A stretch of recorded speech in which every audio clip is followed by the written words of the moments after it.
ह्या ठिकाणी आपण बघत आहोत काकडीची लागवड करण्यात आलेली आहे आणि या ठिकाणी छोट्या छोट्या काकड्या लागलेल्या आहेत। ही काकडीची फुलं आहेत। सुंदर अशा प्रकारे या ठिकाणी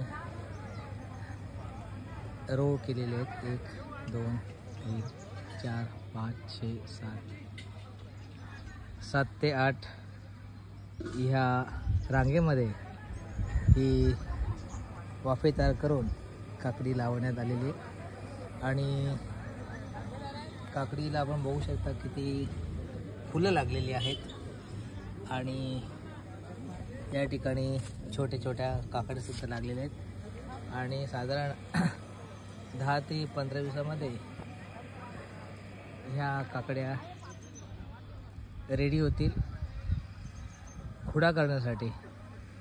या ठिकाणी पद्धतशीर आपण बघू शकतो, म्हणजे हा इथे एक बोर्ड आहे, या ठिकाणी एक बोर्ड आहे। साधारण 2 फुटाच्या अंतरावरती ही काकडी लागवड करण्यात आलेली आहे आणि काकडीला या ठिकाणी अशा जाळी लावण्यात आलेली आहे। ही जाळी आपण बघू शकतो, ही जाळी अशी लावण्यात आलेली की जेणेकरून ह्या जाळीवरती हे काकडीचं वेल वरती जातं आणि त्या ठिकाणी जर काकडी खाली लावली म्हणजे जमिनीवर सोडली तर त्या काकडीच्या म्हणजे काकडीच्या फळात तर त्याला माती लागते, त्यामुळे ते खराब होण्याची शक्यता असते।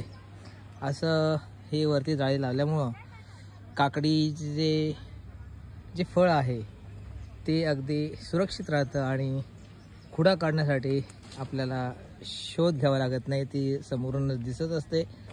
आणि पद्धतशीररित्या जर लागवड केली अशा प्रकारे मांडववरती घातलेल्या या ठिकाणी अशाच आपल्याला तारा लावून ठेवलेल्या आपण दिसत। या ठिकाणी रशी लावलेली आहे प्लास्टिकची, जेणेकरून हे ज्या वेली आहेत त्यावरती या कुंपणातून वरती या ठिकाणी अशा मांडवावरती जाऊन त्या ठिकाणी मांडव तयार होईल।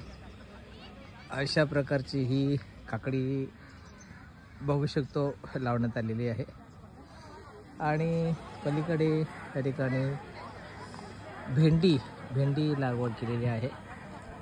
आपण बघू शकतो या ठिकाणी भेंडी आणि पुढे त्या ठिकाणी थोडीशी गवार लावण्यात आलेली आहे।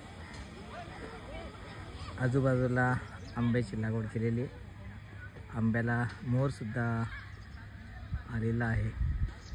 तर अशा प्रकारे शेतकरी आपली शेती करत असतो, आंतरपीक घेत असतो। एका पिकाबरोबर इतरही पीक घेतले जातात आणि त्याच्यामुळे शेतकऱ्याला तो नक्कीच फायदा होतो। तर ही आपण पाहिली काकडीची लागवड।